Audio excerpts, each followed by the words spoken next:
नमस्कार, मैं हूं आपके साथ अलीम अतर। अपना बिहार में खबरों की शुरुआत करते हैं। बिहार में राज्यसभा की 5 सीटें हैं, लेकिन किसी भी पार्टी ने अपने उम्मीदवार के नाम तय नहीं किए हैं। इन 5 सीटों में जिस सीट पर लोगों की सबसे ज्यादा नजर है वो सीट है आरसीपी सिंह की।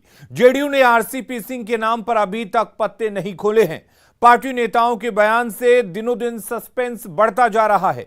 हालांकि आरसीपी सिंह का कहना है कि वक्त का इंतजार कीजिए, हर राज से पर्दा उठ जाएगा। आरसीपी सिंह कल पटना से दिल्ली गए, आज दिल्ली से पटना आ रहे हैं। पटना आने से पहले दिल्ली में उन्होंने पत्रकारों से दिल खोल कर बात की, नीतीश से दूरियां और बीजेपी में जाने के कयास को खारिज किया। मुझे क्या करना है जी, आप जानते हैं निर्णय नेता को लेना है। माननीय मुख्यमंत्री नहीं है। कब तक इतनी दूरियां कैसे बढ़ गई आपकी? मेरी बताइए, मेरी किन से दूरी है? मेरी किन से दूरी है? अगर ये दूरियां ना होती तो इस हद तक अरे यार, यही दिक्कत है आप लोगों के साथ। आप लोग ऐसा ना इंच फीट रखे हुए ना कि दिन भर दूरी नापते। तो हमारे और नीतीश बाबू और लड़ने में कोई दूरी है जी? देखिए, मेरा एक स्वभाव है, मैंने कहा भी है कि जहाँ मैं रहता हूँ अपनी पूरी ईमानदारी से काम करता हूँ। तो मेरी बीजेपी से नज़दीकी आज की है जी। आप ज़रा समझ लीजिए, ये बात को समझिए कि मैं आदरणीय नीतीश बाबू के साथ 98 से हूँ। केंद्र में मंत्री थे वो, किनकी सरकार थी? उसके बाद बिहार में हम रहे उनके साथ, किनके साथ सरकार रही? तो कोई आज से हैं हम लोग, बरसों से हैं जी। तो आप बताइए, बरसों से हैं तो पहले नजदीकी नहीं दिखती थी और आजकल नजदीकी दिख रही है। और रुक करते हैं इस वक्त एक बड़ी खबर की। सबसे बड़ी खबर इस वक्त की आपको बता दें, लालू प्रसाद आज पटना आएंगे। शाम को पटना पहुंचेंगे लालू प्रसाद, और लालू के साथ मीसा भारती भी पटना आएंगी। राज्यसभा प्रत्याशी के नाम पर आज मुहर लगेगी। मीसा भारती का राज्यसभा जाना तय माना जा रहा है। तो बड़ी खबर, शाम को पटना पहुंचेंगे लालू प्रसाद, और लालू प्रसाद के साथ मीसा भारती भी पटना पहुंच रही हैं। और यह उम्मीद जताई जा रही है कि आज जो राज्यसभा के प्रत्याशी का नाम तय हो जाएगा, और मीसा भारती का फिलहाल राज्यसभा जाना तय माना जा रहा है। और रुक करेंगे इस वक्त एक और बड़ी खबर की। पटना से बड़ी खबर आ रही है, जहां पर रूपसपुर थाना अध्यक्ष के खिलाफ एफआईआर दर्ज की गई है। आय से अधिक संपत्ति का यह पूरा मामला है। थाना अध्यक्ष के 2 ठिकानों पर छापेमारी की गई है। आनंद विहार कॉलोनी रूपसपुर में छापा पड़ा है।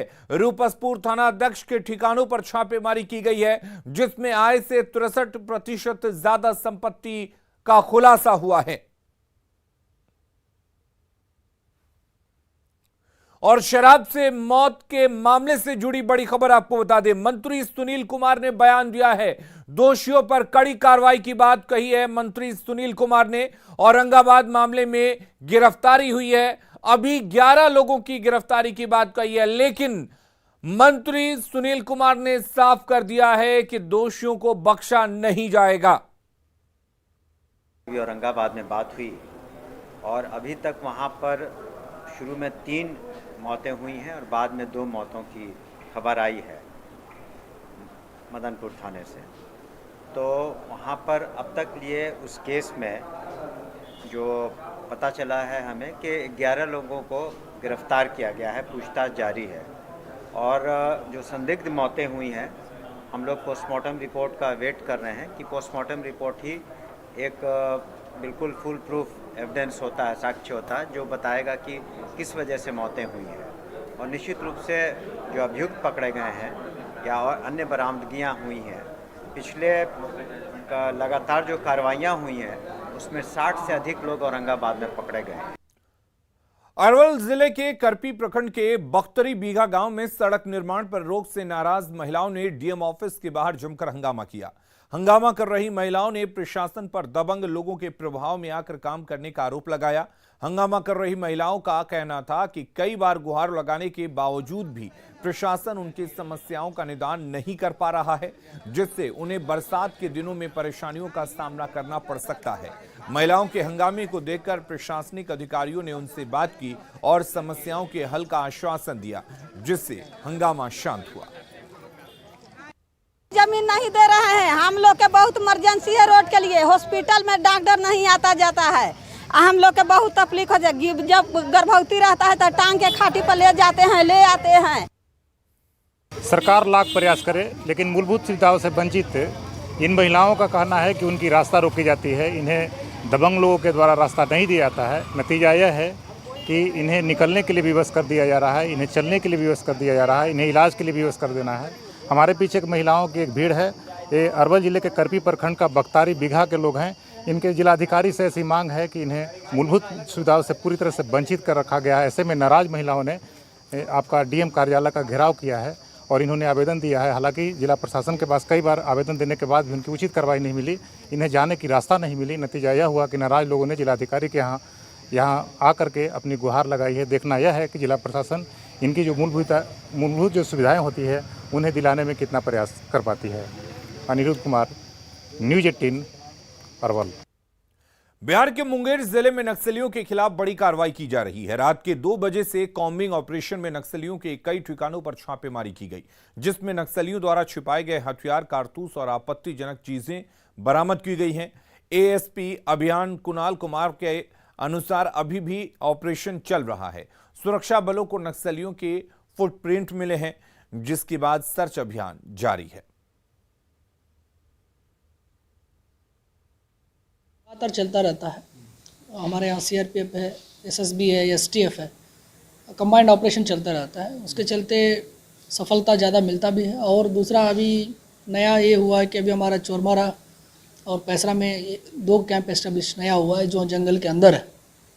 तो उसे एस्टेब्लिश करने से ये हुआ कि फ़ायदा कि नक्सल अभी डरे हुए हैं। प्लास्टिक की बोतलें फेंकने के बजाय अब आप उसे क्रशर मशीन में डालकर कूपन कमा सकते हैं। पटना के मौर्य लोक परिसर में और बोरिंग रोड चौराहा पर नगर निगम की ओर से क्रशर मशीन लगाया गया है। इस क्रशर मशीन में आपको प्लास्टिक के बैग और प्लास्टिक की बोतल डालकर कमाई कर सकते हैं और उससे शॉपिंग कर सकते हैं। मशीन का जायजा लिया हमारी संवाददाता विनीता मिश्रा ने। का जो इस्तेमाल है तो वो फिर उसको रिसाइकल हो, इसके लिए ये पूरा जो मशीन लगाया गया है। अभी हम लोगों ने 2 जगह इसका इंस्टॉलेशन किया है, एक मौर्या लोक कॉम्प्लेक्स में और एक आपका जो बोरिंग रोड चौराहा है वहाँ पर हम लोगों ने लगाया है। प्लास्टिक पर्यावरण के लिए खतरनाक है, जिसके मद्देनजर लगातार अपील भी की जाती है कि प्लास्टिक का इस्तेमाल ना करें। लेकिन लोग पानी पीते हैं और पानी पीने के बाद बोतल को सड़क के किनारे फेंक देते हैं, जो पर्यावरण के लिए खतरनाक साबित होता है। लेकिन अब प्लास्टिक खतरनाक नहीं बल्कि आपके लिए वरदान होगा। प्लास्टिक का इस्तेमाल करके आप शॉपिंग के लिए कूपन कलेक्ट कर सकते हैं। जी हाँ, नगर निगम की तरफ से मौर्या लोक कैंपस में और बोरिंग रोड चौराहे पर क्रशर मशीन लगाई गई है। इस मशीन का इस्तेमाल कर आप जब भी पानी पिए उस खराब बोतल को इस मशीन में डालते हैं। ये मशीन उसे क्रश करती है और क्रश करने के बाद उसके बदले आपको कूपन दिए जाते हैं। ये देखिए, वहाँ से आप बोतल डालेंगे और यहाँ से आप कूपन कलेक्ट कर सकते हैं। सिर्फ बोतल के बदले नहीं बल्कि जो प्लास्टिक के बैग होते हैं जिसका इस्तेमाल बैन कर दिया गया है, उस प्लास्टिक के बैग को अगर आप इसमें से अंदर डालते हैं उसके बदले भी आपको कूपन मिलेगा और उस कूपन से आप शॉपिंग कर सकते हैं। इस मशीन के जो टेक्नीशियंस हैं वो भी यहाँ मौजूद हैं। हम उनसे समझते हैं कि आखिर ये मशीन काम कैसे करता है। नाम क्या हुआ आपका? विजय कुमार साहू। विजय, काम कैसे करता है? काम इससे करते हैं मैडम, इसमें बोतल डालते हैं, यहाँ मोबाइल नंबर सेलेक्ट करते हैं, मोबाइल नंबर देकर यहाँ कूपन होते हैं। कूपन देने के बाद अपना कितने बोतल पर कितना % कूपन मिलता है? क्या 100 बोतल में 4% कूपन मिलता है। 4%। जी, उसकी शॉपिंग हम कहीं से भी कर सकते हैं? कहीं भी कर सकते हैं, मोरियल भी कर सकते हैं, अदर कर वही कर सकते हैं। जी बिल्कुल। तो जिस तरीके से इन्होंने बताया कि 100 बोतल अगर आप डालते हैं तो 4% उसका जो कूपन है वो मिलेगा और उस 4% से आप कहीं भी शॉपिंग कर सकते हैं। जिस तरीके से जो थीम बनाई गई है नो प्लास्टिक फंटास्टिक, उसके मद्देनज़र ये मशीन लगाया गया है, क्रशर मशीन लगाया गया है, जिसका इस्तेमाल कर जो सड़कों पर प्लास्टिक फेंके रहते हैं आप उसे भी यहाँ लाकर क्रशर मशीन में डाल सकते हैं और उसके बदले आप यहाँ से कूपन कलेक्ट कर सकते हैं और शॉपिंग कर सकते हैं। यानी कुल मिला के ये कहना गलत नहीं होगा कि अब पर्यावरण के लिए प्लास्टिक खतरनाक तो है, लेकिन उसका इस्तेमाल आप सही तरीके से करके खुद के लिए उस प्लास्टिक को वरदान साबित कर सकते हैं और शॉपिंग कर सकते हैं। विनीता मिश्रा, न्यूज़ 18 पटना। और नवादा के आरजेडी से पूर्व विधायक राजबल्लभ यादव एक बार फिर सुर्खियों में हैं। इस बार वो अपने एक गुप्त ठिकाने की वजह से चर्चा में है। यह है घोड़ा कटोरा में जलाशय का निर्माण किया जा रहा है, खास करके यहाँ पर गंगा जल को संग्रह करने के लिए। इस दौरान एक ऐसे नज़ारा देखने को मिला है जो आप देख के भी हैरान रह जाएंगे, क्योंकि जंगल जो घोड़ा कटोरा जंगल के बीचों बीच सुनसान इलाके में इस तरह का भवन बनाया गया है। और ये भवन बताया जाता है कि 4 सालों पूर्व ये जो बनाया गया है, ये नवादा के पूर्व विधायक राजबल्लभ यादव के द्वारा बनाया गया है। और यहीं आकर जो है राजबल्लभ यादव बड़ी जो है टाइल्स और मार्बल लगाकर जो है कि ये स्विमिंग पूल बनाया गया है। तो इसमें कौन रहते थे, कौन यहाँ आके स्नान करते थे, ये अपने आप में चर्चा का विषय है। लेकिन जो स्थानीय लोगों का जो कहना है कि यहाँ पर राजबल्लभ यादव आते थे, ठहरते थे, यहीं पर जो है कि स्नान करने काम करते थे। इस इलाके में पूर्व विधायक के नाम से बहुत सारे प्लॉट हैं, उन्हीं में से एक ये स्विमिंग पूल है। और इस एरिया जंगल वाला सुनसान इलाके में स्विमिंग पूल अपने आप को चर्चा का विषय बना हुआ है। और अब आगे ये देखना है कि आखिर स्विमिंग पूल का दावेदार कौन है। वो जमीन खरीदे मंत्री जी, तो जमीन खरीद के और बाद फिर तालाब बनाया, टैक्स वो पोखर है नहाने के लिए, और हम टैक्स उस लगाया। फिर उस बगल में कोठरी था, घर बनाया 8-9 गो। और बाद उत्तर पट्टी बुढ़वा बाबा है, जंगल से निकला था, कोई कंपनी लाभ बनाया था बुढ़वा बाबा के। सुनसान जंगल में स्विमिंग पूल बनाया गया, और आप ये जानकर हैरान हो जाएंगे कि पानी के लिए भी खास इंतजाम किया गया था।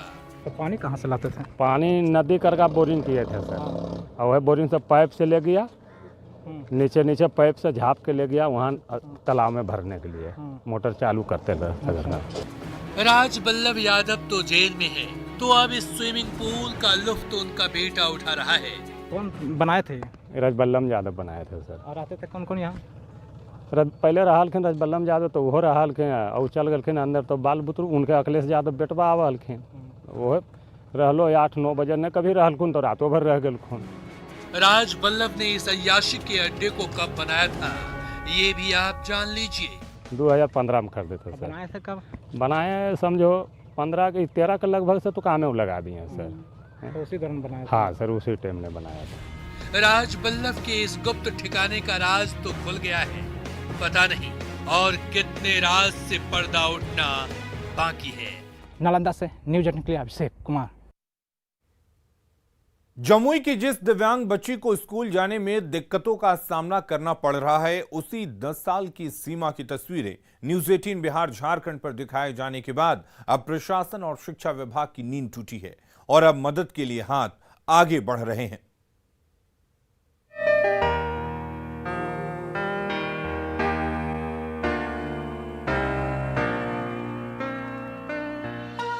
न्यूज 18 बिहार झारखंड पर जब ये दर्दनाक तस्वीर चली तो लोगों का कलेजा फट पड़ा, लोग रो पड़े।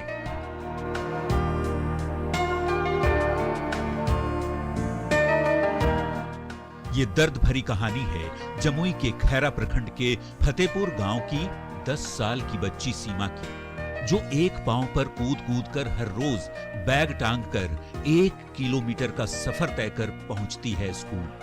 तवे की तरह गर्म मिट्टी पर कैसे ये बच्ची पढ़ाई करने के लिए शिक्षा के मंदिर का फासला तय करती है, इसे देखकर ही आपकी आंखें नम हो जाएंगी।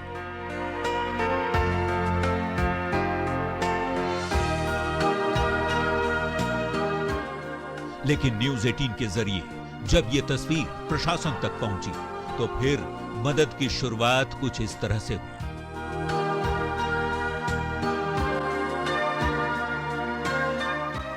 शिक्षा विभाग के अधिकारी पहुंच गए सीमा के गांव, उसके घर तक, और उसे कृत्रिम पैर लगाने के लिए माप भी लिया गया। जिलाधिकारी सीमा के घर गए, उसे ट्राइसाइकिल दी और मदद का भरोसा दिया। खबर दिखाने के लिए जिला प्रशासन न्यूज 18 को धन्यवाद दे रहा है। तात्कालिक रूप से बच्चे को हम लोग ट्राइसाइकिल दे रहे हैं और साथ में आर्टिफिशियल लिम्ब के लिए सभी आवश्यक तैयारी कर ली गई है और शीघ्र ही आर्टिफिशियल लिम्ब भी बच्ची को उपलब्ध करा दिया जाएगा। सामाजिक सहयोग से बच्ची को प्रोत्साहन राशि भी दी जा रही है। एक सड़क हादसे के बाद इस मासूम का एक पैर कट गया था। लेकिन बच्ची का जज्बा और शिक्षा हासिल करने का हौसला देख सभी उसे सैल्यूट कर रहे हैं। सीमा स्कूल जाती है, खूब मन लगाकर पढ़ती है। सीमा का सपना है कि वो पढ़ लिख कर एक शिक्षक बने, ताकि गरीबों को पढ़ाकर उनका जीवन बेहतर बना सके। उम्मीद यही है कि सीमा के सपनों को पंख जरूर लगेंगे। केसी कुंदन, न्यूज़ 18, जमुई।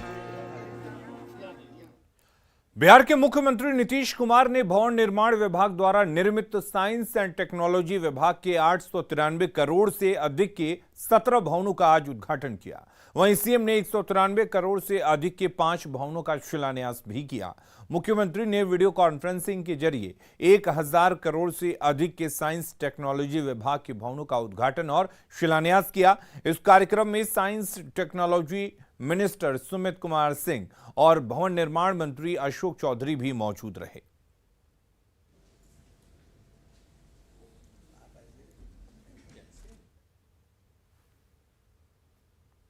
पटना में जाम की समस्या से लोग परेशान हैं। ऐसे में अब पटना के मीठापुर ओवरब्रिज बनकर लगभग तैयार है। मीठापुर में गया लाइन रेलवे गुमटी के पास पुल का निर्माण लगभग पूरा हो चुका है। पिचिंग का काम भी शुरू हो गया है। इस महीने के अंत तक फ्लाईओवर का निर्माण पूरा कर लिया जाएगा। रेलवे फाटक खुलने का इंतजार नहीं करना पड़ेगा। जायजा लिया हमारी संवाददाता विनीता मिश्रा ने। राजधानी पटना में जाम की समस्या आम है। हर दिन जाम से लोग परेशान होते हैं।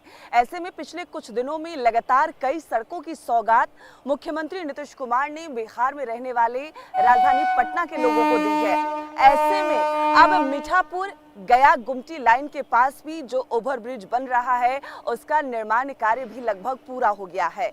यहाँ पे पिचिंग का काम भी शुरू कर दिया गया है और बस कुछ दिन का इंतजार है, या यूं कहें कि इस महीने के अंत तक इस पुल को पटना में रहने वाले लोगों को सौंप दिया जाएगा, क्योंकि लगातार घनी आबादी वाले राजधानी पटना में ट्रैफिक जाम की समस्या होती है और इसके मद्देनजर रेलवे ओवरब्रिज का निर्माण कराया गया है। गया लाइन गुमटी पर मीठापुर सब्जी मंडी के पास इसका निर्माण कराया गया है। आरओबी निर्माण कर रहे इंजीनियर ने बताया है कि यहाँ पे जो कार्य चल रहे हैं इस मंथ तक कंप्लीट कर लिए जाएंगे और पिचिंग का काम भी शुरू कर दिया गया है। हालांकि इस पुल के निर्माण से जो जाम की समस्या है उससे निजात मिलेगी। वर्तमान की अगर हम बात करें तो मीठापुर सब्जी मंडी की ओर से करबिगहिया जाने में रेलवे फाटक बंद होने पर जाम की स्थिति पैदा होती है। लोगों को फाटक खुलने का इंतजार करना पड़ता है, लेकिन जो इस पुल पर अभी हम फिलहाल खड़े हैं, रेलवे गुमटी के पास जो पुल का निर्माण कार्य चल रहा है, इस महीने के अंत तक इस निर्माण कार्य को पूरा कर लिया जाएगा। इस पुल के उद्घाटन के बाद अब लोगों को करबिगहिया में जो रेलवे फाटक बंद कर दिए जाते हैं इंतजार करना पड़ता है, अब वो इंतजार करना नहीं पड़ेगा, जाम से निजात मिलेगा और इस पुल से मीठापुर गया गुमटी लाइन क्रॉस करने में लोगों को आसानी होगी। विनीता मिश्रा, न्यूज़ 18 पटना। और अपना बिहार के इस बुलेटिन में फिलहाल के लिए इतना ही। आगे देखेंगे झारखंड की खबरें। जोहार झारखंड।